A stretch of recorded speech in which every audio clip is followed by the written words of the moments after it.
It's gone midnight, though you wouldn't have realised it if the publican hadn't called last orders. You throw your coat on, checking to make sure it's not inside out. Not making that mistake again. The lad still won't let up after last time. You tried to tell him it was to keep strange things away, but that didn't really help. So you begin wending your way back home. The route back is pitch dark, but no matter, you know your way. You wander half-conscious through the fog, humming quietly to yourself, when something catches your eye in the distance. A solitary but distinct light. As you approach, the source becomes clear. A lone child stands just off the path, holding a lantern. Concern for the child's safety quickly sobers you up, and you hurry ahead in order to aid the lost babe. As you draw closer, the figure's face is drawn into relief, and you discover that this is no child. Though the figure is only the size of a toddler, the lamp-bearer's features are a grotesque parody of a human face, with chin, nose and ears all drawn to sharp points, and large eyes unblinking. The creature holds up the lantern and beckons you, before skipping away. As though drawn by some instinct, you follow, quickly losing track of time. When you next even think to check your surroundings, the hint of light on the horizon would suggest that you've been walking for at least 4 or 5 hours. The fog is thick now, and your only point of reference is that distant glow of the lamp. All of a sudden, the beguiling light that you've been unthinkingly following stops sharply, and thankfully you've gained back enough control over your reflexes on your walk that you do too, skidding a little on the rough rocks underfoot. The fog dissipates to reveal that you're at the precipice of a cliff. The roar of water below sends chills up your spine. As the cold sea spray hits your face, you notice that the figure has somehow managed to leap across the chasm and now stands looking at you from the opposite cliff edge. Locking eyes with you, the creature lets out an evil, shrieking laugh and turns, scuttling up a hill and into the distance. The fascination that was drawing you forward all this time dispels as the creature disappears from view. Cold, alone, and with the first twinge of an ale hangover, you turn back and begin walking home as the larks begin the dawn chorus. It's been a long night.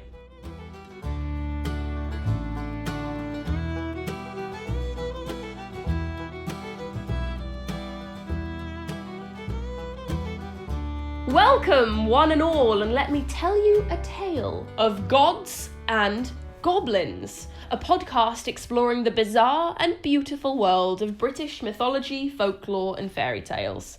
We will share tales of fearsome giants, valiant heroes, witches and wizards, ghosts and ghouls, and fantastical fauna and flora.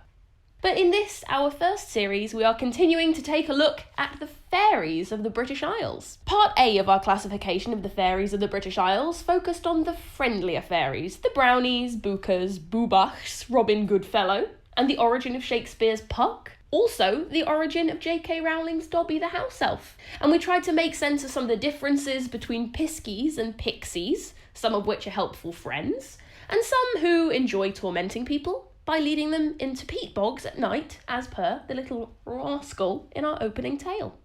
And this shows us that all this folklore can vary in meaning and alignment, even between neighbouring counties. So if you've arrived here before listening to the last episode, I would highly recommend going back and giving it a listen. I mean, I think it's pretty good. You might even enjoy it, you never know. Shall we introduce ourselves? Yes, please do. Who are you? And how are you? I'm Kieran. I'm your co-host and co-pilot through this journey we call life. That's what you say, right? Yeah.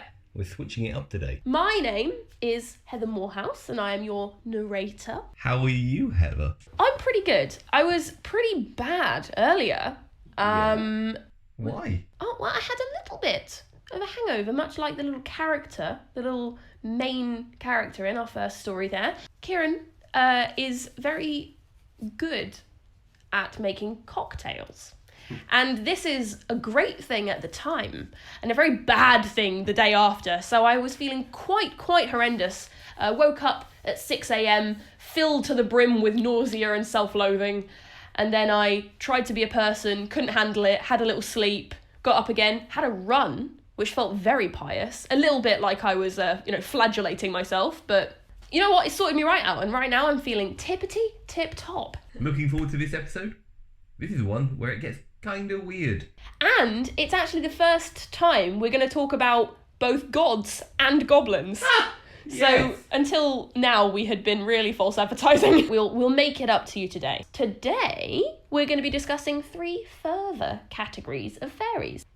Solitary fairies, trooping fairies, and mining fairies. The household guardian fairies, elves and pixies of our last episode mostly sit in the trooping category, while the solitary types are more impish and a little bit nasty. We will be discussing those further later on, but for now, let's start with the underground or mining fairies, shall we? Stretching across the mining areas of Wales and Cornwall exists a subtype of subterranean fairy, often diligent and hard-working. Our underground fairies come in a variety of shapes and sizes. But first, let's do a little bit of myth-busting. Lay some facts on me, Heather. Yes, I'm going to sort of clear some terms up a little bit. There are some common terms that appear in writing and other media around fairies, particularly around earth-dwelling fairies, but these have origins that are slightly outside of our remit. So we're going to discuss them briefly and then put them aside in a little goblin box. Dwarves are probably the race that we would most associate with mining fairy-type people, also with singing hi-ho, hi-ho. Dwarves do appear in folklore in Britain and Ireland, but are imports from Germany and Scandinavia. Dwarves live in mountains or in the deepest levels of mines, are often around the height of a toddler, but resemble grizzled old men, sometimes with hunchbacks. Is it because they're always in, mines? I think it's because they're crouching. Yeah. They are expert craftsmen and have amassed great wealth from their crafts. Gnomes are not actually found a great deal in British folklore, but are often used as a catch-all term for any earth-dwelling fairy or spirit. And the origin of the term gnome doesn't even actually come from folklore. It comes from medieval alchemy, which attached different creatures to the 4 elements. Salamanders were fire, nereids were water, like water nymphs, sylphs are with air, and gnomes are connected to the earth. So they are elementals. Forgive my ignorance for a second. Aren't salamanders just lizards? They're actually amphibians. They're not lizards. I'm showing my ignorance again. Fool! But I can tell you who does know about salamanders. Paracelsus. Oh, I was going to say Paraclesus. Gusty think not all. Paracelsus, the Swiss medical pioneer and, you've written it in inverted commas, prophet. Of course I've written in inverted commas. He wasn't a prophet, was he? Maybe he was. He wasn't. Anyway, Paracelsus described gnomes not as pointy-hatted garden dwellers, but as 2 spans high. A span is from the tip of the thumb to the little finger when the hand is splayed. Not, as when I first tried to envision it in my mind, the arms spread wide like an eagle. It's not a wingspan, it's a hand span. So that means they're like a foot high? 2 hands high. 2 hands high. Oh, is that like hands on horses? I guess so, but I think a hand on horses is fingers flat together. Ah. I might be wrong. Maybe it's vertical. I'm not a horse. But you're a horse boy. I was a horse boy, yeah. I'm a reformed horse boy. Gnomes would be very reluctant to interact with humans, but they are able to move through solid earth as easily as humans move through air. The more modern view of gnomes probably comes from 19th century retellings of fairy tales, where gnomes began being used as another form of friendly domestic spirit, rather like a brownie. And not Romeo and Juliet. No, we're not talking about that. Was that the porn one? What? No. No, it was an animated film. I think DreamWorks. It was a retelling of Romeo and Juliet with garden gnomes. Right. Jason What am I Statham's thinking in of it. then? I have no idea what you're thinking of. Anyway, next up, goblins. Goblin entered English from the French gobelin, which sounds quite classy, and is a general term for a small, nasty, and extremely ugly fairy, but is not so much an individual creature with its own backstory. Goblins are demons of any size, usually in human or animal form, that are supposed to assail, afflict, and even torture human beings. They are linked to German kobolds, and the version of goblin that has been expanded upon in British folklore is the coblynau, the Welsh mining fairies.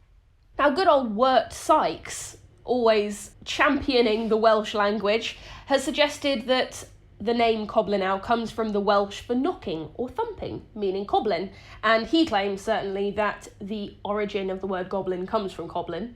There seems to be a little bit of divergence on this. I'm not going to go against anything that Wurtzite says. As far as I'm concerned, his word is law. Are we sure it's word? It's not like virt. I think it's wort. The coblynau are dwarf-like fairies that inhabit the mines and caves of Fair Cymru, the Welsh name for Wales, and help miners by making knocking sounds to direct them to ore-rich spots. And in some stories, places of secret treasure hidden within the caves. Standing at about 1.5 feet, slightly larger than a gnome, coblynau are described as incredibly ugly-looking humans. They are dressed in little miners' outfits and can generally be seen scurrying around, hitting stone with their little hammers and loading small amounts of ore into buckets. The overall result is that the coblynau often seem to be working very hard and achieving absolutely nothing. I think they're doing really well. They honestly sound like me when I'm nervous and I'm just like tidying things ineptly, throwing all of my useful items away. When mocked over their inefficiency, they have been known to throw stones at miners, but are all in all good-natured and extremely friendly to them. Miners will do their absolute best to refrain from upsetting them too much, as their presence brings good luck. But that isn't to say that the coblynau are all work and no play types. Egbert Williams, that's just not a name that people use anymore. It's not survived into modern dialect, has it? He reported to have seen a group of coblynau, 15 or 16 strong, on holiday in a field. They were wearing red suits, not unlike the British Army at the time, and with a red and yellow polka dot handkerchiefs around their heads, they were engaged in something akin to a Morris dance, but with mad flailing limbs. I just love that image so much. Genuinely beautiful. What, it was like 15 or so hideously ugly tiny men dancing madly in a cornfield. In some sort of grotesque reimagining of army uniforms with handkerchiefs tied round their heads. Without meaning to diminish what Egbert was saying, after all, who wouldn't trust a man named Egbert? I gather he was a man of great veracity. Almost certainly. Could he have just seen some Morris dancers? And then they were just really far away. Yes. I was wondering if our overseas listeners would know what Morris dancing is. Okay, so Morris dancing is like a traditional British folk dance that involves men in white shirts, sort of breeches, with a little cross ribbon across their chests, doing sort of like skipping and jumping with sticks. And bells. And bells on their feet and on their hands. I know the way a Morris dance is done varies wildly from county to county. So it could be that some have bells on their feet, some wave handkerchiefs. But yeah, no, I know that it's done with incredible earnestness. Some of them as well dance in what look like ghillie suits. Yes. They're like covered in fake felt leaves, sort of like a bit of a Green Man thing. It's pretty awesome. I would like to point out at this juncture that I'm in no way trying to demean Morris dancing. In fact, I tried to join the Brighton Hove Morris Society. You did. And they did not return my email. They clearly don't use email. I mean, I did also do Morris dancing in primary school. Again, Kieran grew up in Summer Isle. Actually, I think you'll find I grew up in Midsummer Valley. Oh yeah, true. Midsummer Murders, Midsummer HQ. Worthing, that's it. Back to mining fairies. Knockers. Okay, we're both laughing at the word knockers, that's good. Knockers, or Tommy knockers, are in many ways the Cornish cousin of the coblynau. Good alliteration there. They like to make themselves known by singing loudly or making knocking sounds. That's why they're called that. Like with the coblynau, it was thought that by following the knocking sounds, one could find rich deposits of ore. Tradition dictates that if eating in the mines, then one should leave the last bit of their food for the knockers, so as to not incur their potential wrath. Other things that might upset a knocker, or Tommy knocker, include whistling, cursing, or, most interestingly, marking anything with a cross, as according to some legend, the knockers are the spirits of those involved in the crucifixion, and subsequently sent into the mines as slaves, and as such prefer not to be reminded as to why they were sent into the mines in the first place. So that was a brief overview of mining fairies and underground fairies. Let's move on next to the trooping fairies. The main defining characteristics of trooping fairies is that they are social, meaning that they live in social groups ruled over by a fairy king or queen. I'm describing this as if I'm an actual anthropologist.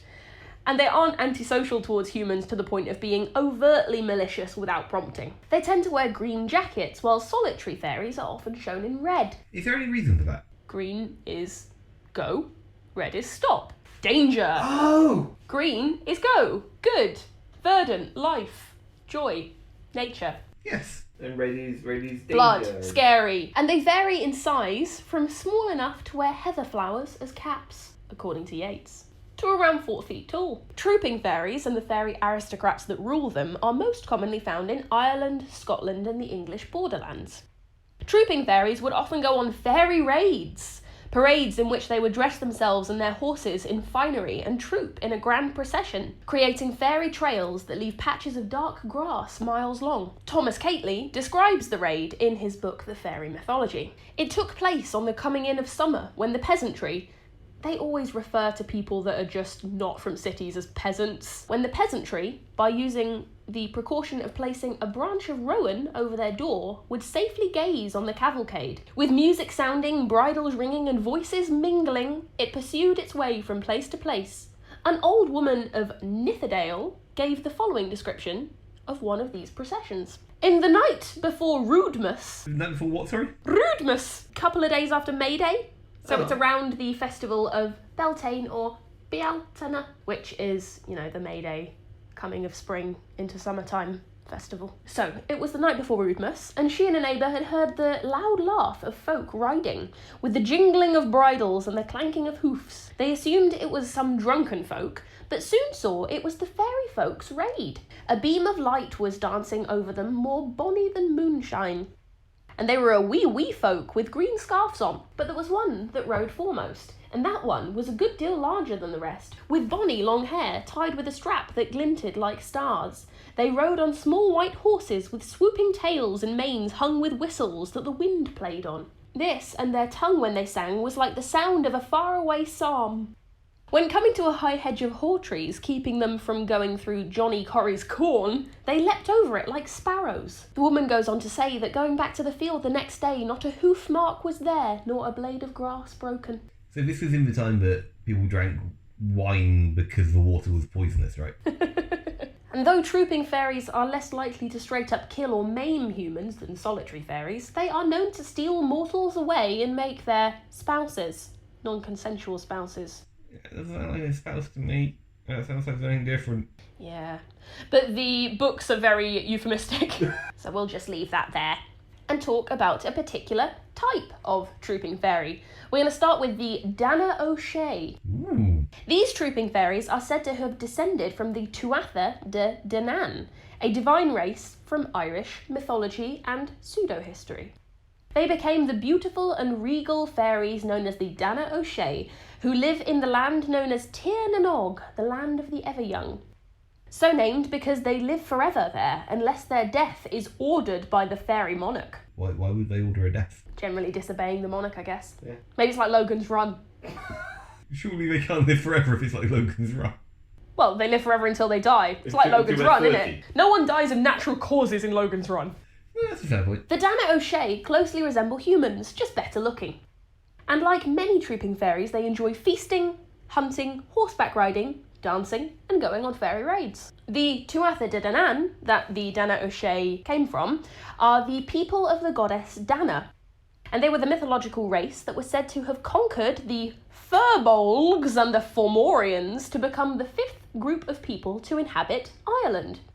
The Tuatha de Danann, a magical pagan people, ruled Ireland for 3,000 years until they were eventually overthrown by the Milesians, a Gaelic race who represent the Irish people and the arrival of Christianity to the island. According to Lady Francesca Speranza Wilde, can you guess which of those names she gave to herself? In her Ancient Legends, Mystic Charms and Superstitions of Ireland, writes, these Tuatha were great necromancers, skilled in all magic and excellent in all the arts as builders, poets and musicians. At first, the Milesians were going to destroy them utterly, but gradually were so fascinated and captivated by the gifts and power of the Tuatha that they allowed them to remain and to build forts, where they held high festival with music and singing and the chant of the bards. It's reckoned that some of these forts still exist. She goes on to say, a splendid sight was the cavalcade of the Tuatha de Danann knights, 70 steeds, each with a jewel on his forehead like a star, and 70 horsemen, all the sons of kings, in their green mantles fringed with gold, and golden helmets on their head, and golden greaves on their limbs, and each knight having in his hand a golden spear. And so they lived for 100 years and more, for by their enchantments they could resist the power of death. Good lord. That is how you throw a party. The Sidhe, or Eas-Sidhe, are Scottish and Irish fairies, similar to the Dana O'Shea, but seemingly closer to the original form as the Tuatha De Danann. It's a bit confusing. But the word comes from either the people of the fairy hills, like the forts that the Tuatha were exiled to, or something which controls the elements. Much like the Germanic and Scandinavian elves, they are described as very tall, beautiful, shining types of fairies that belong somewhere between earth and the heavenly realm. They are often associated with nature, living in ancient mounds or fairy forts and guarding over animals, particularly horses. While the Sidhe hold honour, loyalty and truth. Hustle, loyalty and respect. You can't see them. Powers of glamour. They are certainly dangerous. Also like John Cena. Basic thugonomics. So despite the Sidhe holding all of the tenets of John Cena's moral code in high regard, they are certainly dangerous. Lady Speranza Wilde writes, "The fairies loved music and dancing and frolic, and above all things, to be let alone, and not to be interfered with in regards to their peculiar fairy habits, customs and pastimes, taking dire revenge if anyone built over their fairy circles, or looked at them while combing their long yellow hair in the sunshine, or dancing in the woods, or floating on the lakes. Death was the penalty to all who approached too near or pried too curiously into the mysteries of nature. No looking beyond the veil. They keep breeds of beautiful fairy horses that are too wild for a human to ride safely. They eat time nectar in the cups of time flowers." No, they don't. Well, that's the bit that you take issue with. Everything else, I was going along with it, absolutely. But there's no such thing as a time flower. It's not. Not to you, but in the fairy glades there are. And while they mostly consume time nectar, they will offer feasts of a luxurious and fatal fairy food to mortals that they invite into their realm. The Sidhe will also steal beautiful young humans and force them to marry and have children with the Sidhe. And their half-human, half-fairy offspring are reputed to grow up strong and powerful, but with evil and dangerous natures. Connected to the trooping fairies, the Guna is a solitary fairy, but not due to being an aggressive loner. Gunas are Scottish and Irish fairies that have been exiled from fairyland and banished by the fairy queen due to disobeying her orders. A Guna is a little man with long golden hair, and he dresses in fox's furs to keep warm. Oh. They are very friendly by nature and will assist humans in household chores in the manner of a brownie. They are particularly inclined towards cattle herding and will often protect cattle from falling off cliffs, or protect the farmers by stopping the cattle wandering into the fields of crops. Well, why do they get kicked out of fairyland? They seem lovely. They do seem really sweet. I think maybe the fairy kings and queens are arseholes. It's sometimes said that as part of their punishment for being exiled, they're not actually allowed to enter the homes of humans to warm themselves by the hearth, and instead they remain cold and lonesome, living off scraps. Oh no. The Unseelie is the English and Scottish term for a group of good trooping fairies. Bit of a general term there. And the Unseelie court would generally bring blessings upon humans who passed by their fairy raids on Samhain and Bealtaine. I'm just going to call it Beltane. Apparently that is an acceptable pronunciation, it's just kind of wrong. So you were saying a second ago that Seelie and Unseelie are kind of like good and bad. Yes.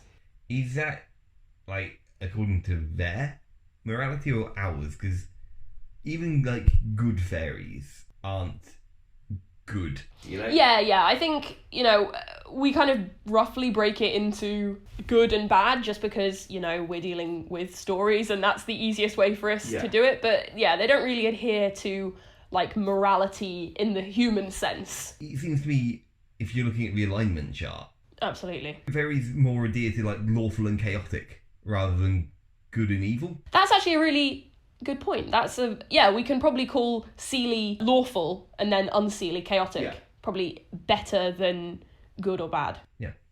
I like that. How would you align yourself? True neutral. Yeah, to be fair. Only want to eat and sleep. Like a bear, a bugbear, to scare the boys. The word Seelie has origins meaning silly, happy, and fortunate. And they come in contrast to their, well, I wrote evil, but I think let's stick with chaotic counterpart, the Unseelie court. The Unseelie court is made up mostly of solitary fairies that do not fall into a harmonious group, and rather than going on beautiful processions, they travel as a horde. I genuinely thought you were about to say as a horse. Well, I mean, actually, keep listening. Some of them do kind of travel as horses sometimes, but we'll get to that later. The Unseelie horde flies through the night sky, unleashing horrifying cries and howls, while snatching up any poor, unfortunate souls that pass by them, beating them, and forcing them to take part in their revelry, and sometimes even turning them into evil fairies as well. If the Unseelie horde is flying around, you better watch your ass. Maybe I'm getting ahead of myself, but is there any way of distinguishing immediately between Seelie and Unseelie? Like, if you see just a group of fairies running across a field, are you going to be like, okay, that's fine, they're Seelie? Or are you going to be able to go, oh no, I'm probably about to be beaten with sticks? I guess you can probably tell if they're making like lovely tinkling bell music and singing sweetly, they're probably the Seelie. Okay. If they're shrieking and crying and turning into ugly bats and stuff, then they're probably Unseelie. I think it's more like you just kind of get the vibe, you know? Okay. So, Spriggans, redcaps, boggarts and bugbears are all different kinds of solitary fairies that would be part of the Unseelie court, being openly hostile towards humans. Many of the fairy creatures in this category are used as bogeyman figures to frighten children into behaving themselves. Some employ the magical powers of shape-shifting and illusions to play Michael, to play cruel tricks, while others are more bloodthirsty and will even kill for fun. Don't a lot of Seelie fairies also use shape-shifting to play tricks on people? Yeah, classifying all these things, putting them into their different categories, is a tangled web indeed. The differences between one category and another category are paper thin. Let's start with redcaps. They are described by Henderson as a short, thick-set old man with long, prominent teeth, skinny fingers armed with talons like eagles, large eyes of a fiery red colour, grizzly hair streaming down his shoulders, iron boots, and a pike staff in his left hand and a red cap on his head. Thankfully, should you happen to have a cross on you, or the memory and upbringing that allows you to shout scripture at it, then he'll burst into flames, leaving behind a single tooth. Is there any info about why it's a tooth? It's kind of an explanation. Maybe they just have really crappy teeth, I don't know. Is it their tooth? Oh, you think it might be someone else's tooth? I don't know. It's their calling card. Well, one of the stories has a little bit of an explanation, in a way. You look reticent to tell me. No, well, I mean, we're going to get to it. Anyone who listened to the last episode as well will recognise this little tale as the story that we opened up with, just to get your whistle wetted with something cool and spooky. So, the following, entitled A Common Song About Redcap, was recorded by Scottish folklorist Thomas Wilkie, and don't you worry, Kieran, I think it kind of explains why the tooth situation happens. Now, Redcap, he was there, and he was there indeed, and grimly he gurned and glowered, with his red cowl on his head. Then Redcap gave a yell, it was a yell indeed, that the flesh neath my oxter grew cold. Oxter? I looked it up, an oxter is an armpit. Huh. He got really cold armpits. That sounds really, really unpleasant. Yeah, it sounds grim, doesn't it? It grew as cold as lead. Old Bloody Cowl gave a gurn. It was a gurn indeed. Soon my flesh it grew mizzled for fear, and I stood like a thing that is dead. Last Red Cowl gave a laugh, and it was a laugh indeed. 'Twas more like a hoarse scroff. Soon a tooth fell out of his head. That explains nothing. Yeah, he laughed so hard that his tooth fell out. When you shout a Bible verse at him, he'll laugh at you until his tooth falls out and he disappears in flames. I think what it's suggesting is that their teeth are loose. And any sort of exciting or stressful situation will probably make one drop out. Being set on fire due to the power of Christ, stressful, out it comes. having a laugh. It's happening again. Once again, can relate. I once had a tooth fall out while I was eating a crisp. That sounds like a terrible experience, Kieran. It was very stressful. How old are you? 25 or 6? So not like a milk tooth? No. No. I think it fell out and it just kind of crumbled. So that's redcaps. Let's move on to a rather iconic fairy, the leprechaun. Leprechauns, of course, are from Ireland, and they are industrious shoemakers who do all the tailors' and the cobblers' work for the fairy gentry. But they actually have some surprising origins. Although, as always, there is some disagreement on the origin of the word. Thomas Cately, in the fairy mythology, suggested that lubberkin, or lubricant, in English folklore, is the source of the Irish word loberkin, which is the source of leprechaun, he reckons. He draws the similarity to the Anglo-Saxon locan, which means to play, which also might be the source of the Norse trickster god Loki's name. Recently, though, a team of researchers from Cambridge University and Queen's University Belfast, when creating the Electronic Dictionary of the Irish Language, found evidence to suggest that it comes from Lupercus, a Roman deity, and a group called the Luperci, or Lupercalia. And the Luperci held a festival of the same name on February the 15th every year, Lupercalia. Lupercus was worshipped by shepherds as the protector of their flocks against wolves, Lupercus often being depicted as a wolf. Lupine. Lupine, exactly. That's it. It's all there, isn't it, you know? And the feast included a purification ritual involving swimming. And, like the Luperci, leprechauns are associated with water in what may be their first appearance in folklore. An 8th or 7th century Irish tale, known as The Adventure of Fergus Mac Letty, features leprechauns. Although they don't do much shoemaking in this, instead they are depicted as small sort of water sprites that carry the sleeping Fergus, the mythical king of early Ulster, out to sea. The Romans also sometimes identified Lupercus with the Arcadian god Pan, the god of the forest, which, as we learned last episode, is also kind of linked to Puck and Robin Goodfellow. It all connects, you know? Synergy. In a much less exciting origin, though, according to Lady Francesca Speranza Wilde, leprechaun, or Leith Brogan, means the artisan of the brogue. Literally just means shoemaker. So, leprechauns generally live in hidden places. Although the sound of them hammering away on their brogues and singing at sunset will generally give away their location. Despite their aversion to human contact, they also sometimes live in people's cellars. And, like a brownie, will complete small tasks or provide lucky charms in exchange for their room and board. In some tales of leprechauns, they know of places where pots of gold lie hidden in fairy mounds, caches of the former wealth of the Tuatha De Danann. And if they take a shine to a certain human, they will guide them to the places where these treasures are buried. So, although they are definitely solitary fairies, they are a lot less aggressive than redcaps. It sounds like they just kind of want to be left alone to make shoes. Yeah, pretty much. In other tales, leprechauns have earned their gold through their hard work as cobblers. In these ones, the human protagonist of the story will generally try to trick or threaten the leprechaun into revealing the location of their riches.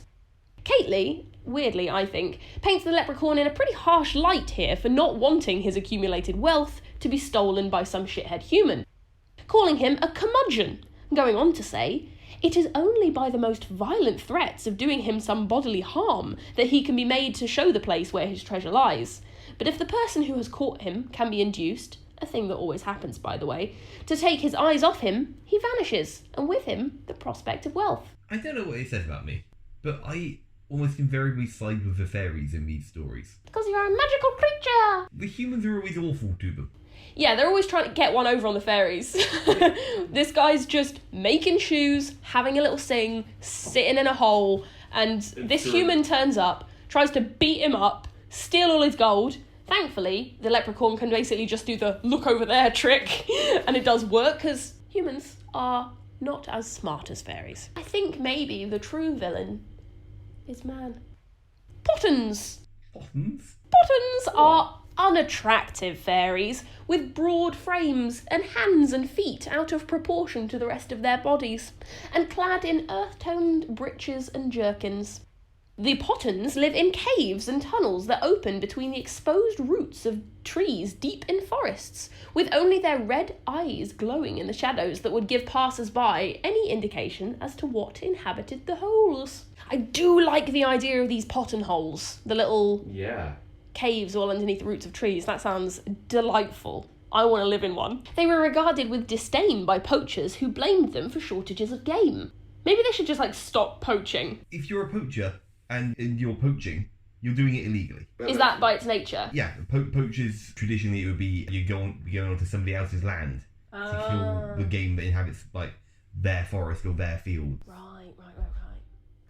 In Northamptonshire and Buckinghamshire, children were warned that were they to misbehave, then Pottons would force them into servitude for a year and a day. Overall, though, they were not considered especially unpleasant to humans. But they kidnap people. But only if they're bad. They're bogeymen, you know? Probably speaks more towards what daily life was like back then. I mean, children are going to be forced into servitude regardless. At least you're only getting placed into servitude for a year and a day rather than, your life. Your entire life. Boggarts, or bogies, are malicious fairies often associated with the land and fields, and found across England, though particularly prevalent in Lincolnshire and, again, Northamptonshire. The boggart is described in T. Sternberg's 1851 book Dialect and Folklore of Northamptonshire as a squat, hairy man, strong as a 6-year-old horse, specifically, and with arms almost as long as tackle poles. I love that he doesn't say as long as tackle poles, but they're close. They're close, okay? One particularly well-known tale tells of a meeting of a farmer and a boggart. It is said that the farmer had gone out with his horse and plough to ready his newly purchased field for planting. As he surveyed his land, a voice spoke up. "Oi, this is my land." The farmer, shocked, looked around, and to his surprise looked down to find a squat boggart waving his tackle pole-sized arms, or almost as long anyway, and generally causing a ruckus. The farmer explained that he'd just ploughed the field and that it was his, but the boggart didn't care. The farmer even produced his newly signed contract for the boggart's perusal. However, this mattered not to the goblin, who insisted, despite any verifying documentation, that he had lived here for centuries and that the farmer was trespassing. After a while, and despite threatening the boggart with a court date, but it became apparent to the farmer that the uncivilised boggart had absolutely no respect for property laws. And so the farmer hatched a plan. "Tell you what," said the farmer, "let's split the harvest. One of us will take all that grows above the ground and one below. Your choice. Does that sound fair?" "Okay," replied the boggart. "I'll take everything that grows above ground." And with that, they exchanged a handshake, with the farmer having to wipe off the sticky black residue left by the boggart's hand. Come harvest time, they met again in the field, and the boggart was hopping mad to discover that the farmer, having planted only potatoes, had left nothing at all for the boggart. "Fine," said the boggart. "Next year, I want everything below ground." And with that, another handshake was made, and off they went. The following year, the farmer sowed the field entirely with wheat, and when the boggart came around, he was livid to discover that all he was left with were thin, inedible roots. "Okay, that's it. I'm onto your game. Next year, we cut the crops together, and we each take away everything we cut." I like how he's turned into Richard Iowade. Yes, I realise that. And with that, another, more violent handshake was exchanged. As the sowing season came round again, the farmer consulted with the wise woman of the village, who told him, "Get a number of thin iron rods from the village blacksmith and place them in the ground along the boggart's side of the field before the wheat grows tall." The farmer took this advice, and by the time harvest season came, the rods were completely disguised by the tall golden wheat. It was harvest day. The farmer and the boggart stood on opposite sides of the field, and as the church bell tolled, we'd have a close-up on the eyes. Bit of Ennio Morricone. Ooh, it's super dramatic. Clutching fists around scythes, they began scything as fast as they could. The farmer was getting through the crops at a hem of a rate, while on the other side the boggart was faster, but he kept faltering. Every now and then he'd come to a sharp and sudden stop. Panting, he examined his scythe and noticed that the iron rods had taken great chunks from the blade. Eventually he threw his scythe away and shouted, "Take my land then, I'll have no more to do with it." And with that he vanished, never to return to his field again. Why? Why is everyone so cruel to these people? But don't worry, there's a happy ending for the boggart. Okay. That isn't to say that he disappeared completely. The boggart took up residence in an unlit lane in the village and would spook lone travellers and steal their belongings.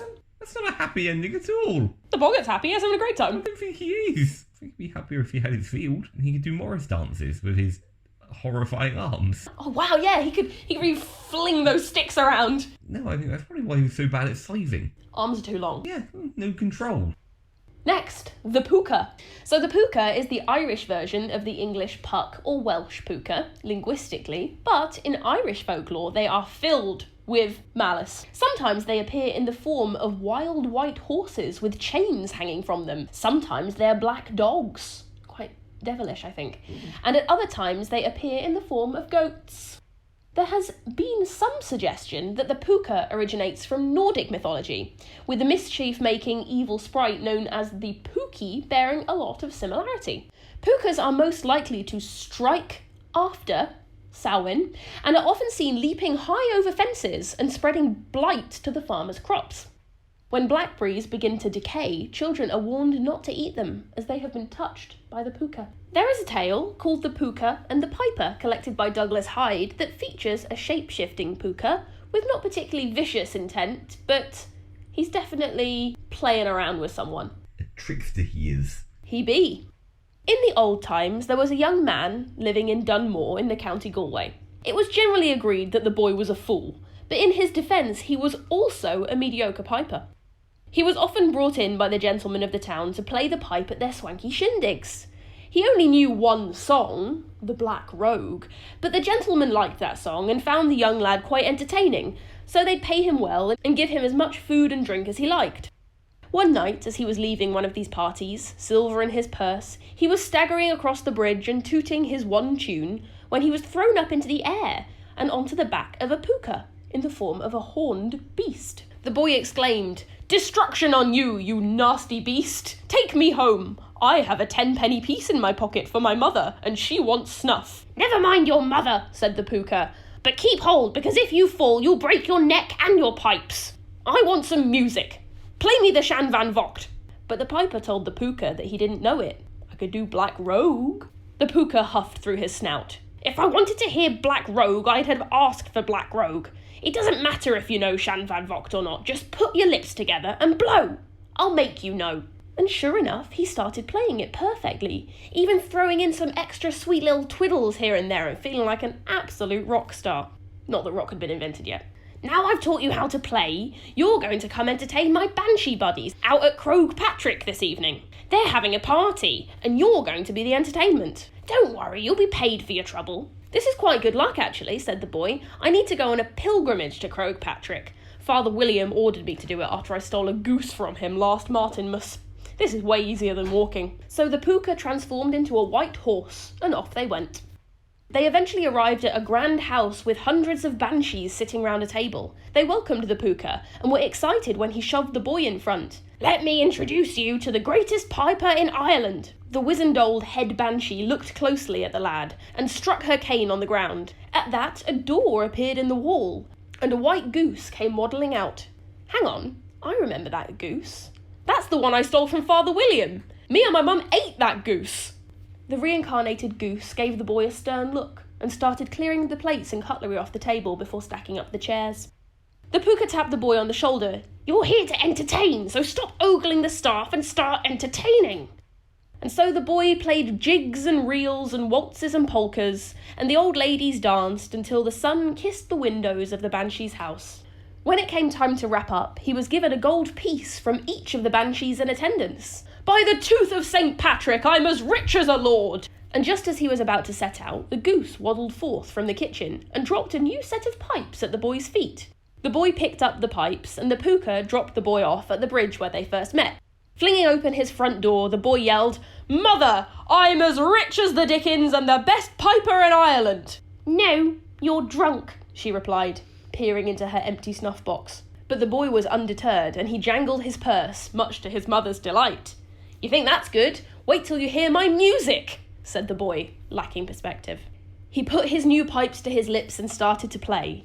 But far from the beautiful songs from that evening, the pipes gave out a sound as if every goose and gander in Ireland had gathered and were each screeching a different song. This cacophony was great enough to wake the neighbours, who gathered to mock the boy. Further insult was added when, as if to regain some self-worth, the boy proudly opened his purse to show off what was now nothing but a small collection of acorns. Sensing something was awry, he switched back to his trusty old pipes, and then he was able to reel off the beautiful melodies that the puka had taught him. The neighbours were won round with these wonderful toots, and the lad regaled them with the events of that fantastical night. The following day, the boy's mother made him go with her to talk to Father William. After listening to the boy's tales and the hideous honking goose pipes, the priest responded, "Leave my sight, you thief." But playing on his old pipes, he convinced the priest his story was true. And indeed, everyone in Galway reckoned it must be true too. And so the dumb boy was the best piper in Ireland until the day he died. So I guess all's well that ends well. I like the goose. I'm imagining it dressed as like Jeeves. I was fully just imagining like Feathers McGraw. What's the purpose of that story? What was the purpose of anything? I liked it though. Yeah. It didn't even really back up what we were saying about pukas. Nope. But it was a good story nonetheless. But we all had a lovely time. Let's move on to the Echlichdan. It's from Wales, can you guess? Echlichdan is similar to a will-o'-the-wisp. See next episode for more information on those. Not will-o'-the-wisp, as in the 70s cartoon that I was very fond of as a child, that apparently no one else in the world has heard of. Will-o'-the-wisp is played by the camp one from the Carry On films. Kenneth Williams? Yes. Really? Yeah. Oh. It's hilarious. I think you'd have a great time. I only ever really watched like weird 70s cartoons when I was a kid. Oh, same. 100%. Like, it might explain a lot. The Echlichdan is a double ignis fatuus. Ignis fatuus basically means silly light. so it's a double silly light. It's a double silly light, with lights on the end of its fingers, which spin around like wheels to lead travellers astray, like Katharine wheels. Oh my god, the jazz hand. So they're rather like a Cornish piskie, with the whole traveller astray leadage. Wirt Sykes regales us once again with a good old story. A man was wandering in a forest in Glamorgan, where he stumbled upon an Echlichdan glowing in the distance. When the man stopped to try and inspect the creature, it too would stop some distance off, as if waiting for him, with its luminescence decreasing the longer it spent still. As soon as the man moved, the Echlichdan would shoot up into the sky and race off, at a speed only to circle back round and join by the man's side, freaking him right out. As he followed the light, the man became aware that the creatures of the forest were becoming much more active around him. Bats began flying, a screech owl quietly watched on, snails and worms emerged from the ground. All of a sudden, the Echlichdan shot off and joined a group of other fairies dancing around a tree in a goblin dance. A goblin dance? A goblin dance! Let's dance a goblin dance! What would a goblin dance look like? Not necessarily communicating very well through the medium of podcast, but I'm doing a great little dance with claws and stuff, and a little hunched back. Head to our Instagram to see a video of this. Go on. No, I don't have a goblin outfit. All of your outfits are a little goblin outfit. Shut up! Okay, well, look, maybe at some point I'll demonstrate my goblin dance. Keep an eye out. Follow us at Gods and Goblins. There will be a goblin dance up. Oh, help! What have I got myself into? Okay, goblin dance, as we were saying, the hypnotic pattern of which sent the man into a slumber. Well, you'll never guess what. He awoke the next morning with not a fairy to be seen. We have one more solitary fairy to tell you about. The Spriggans! The Spriggans? The Spriggans are found in Cornwall, and these hideous creatures are said to guard treasure.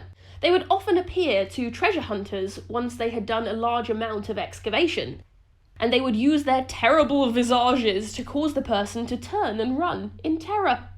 Should the person develop the braves to return, they will find their excavation filled in, and any hint of treasure beneath vanished. Of particular note is the Spriggan's ability to, at will, grow to the size of giants, leading some to speculate that they are the souls of giants past. This ability is put to good use by other fair folk who are known to employ Spriggans as bodyguards. That is the single best bit of information that you've conveyed to me this entire podcast. It's very good, isn't it? I wonder if they wear black suits and sunglasses. Little sunglasses, yeah. Oh, adorable. Aside from treasure guarding, the other main source of enjoyment for the Spriggan seems to be causing havoc. In his book, Popular Romances of the West of England, Robert Hunt writes, This is known that they were a remarkably mischievous and thievish tribe. If ever a house was robbed, a child stolen, cattle carried away, or a building demolished, it was the work of the Spriggans.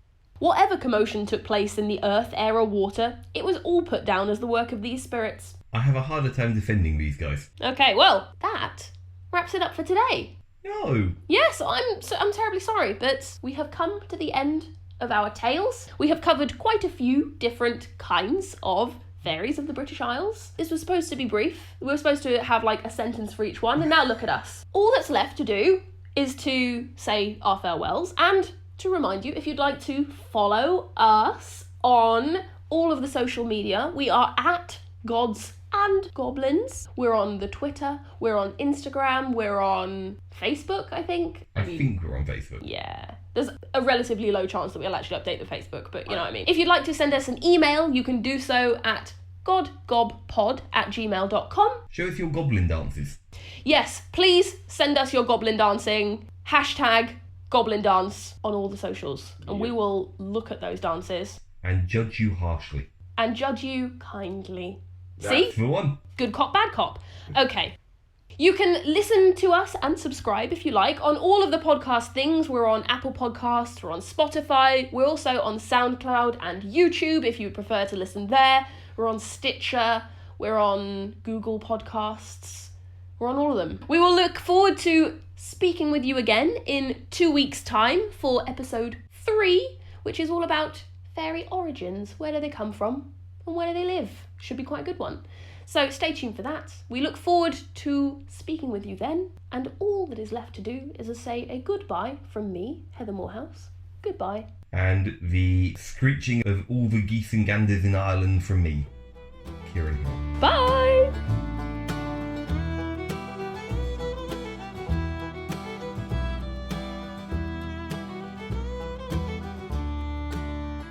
You just always surprise me with the words you come out with. I'm also trying not to swear too much. I don't want to be a sweary man. No, not too much. Some light swearing on occasion, but we don't want it to Not just to be effing and jeffing all over the place, you know? Yeah, but now you sound like you're trying to talk to your nan. Oh, did you see the lady on the telly? Isn't it awful? Yes, Nan, it's quite awful. She was dark. Yes, Nan, she was. They're allowed on the telly, Nan, because they're people.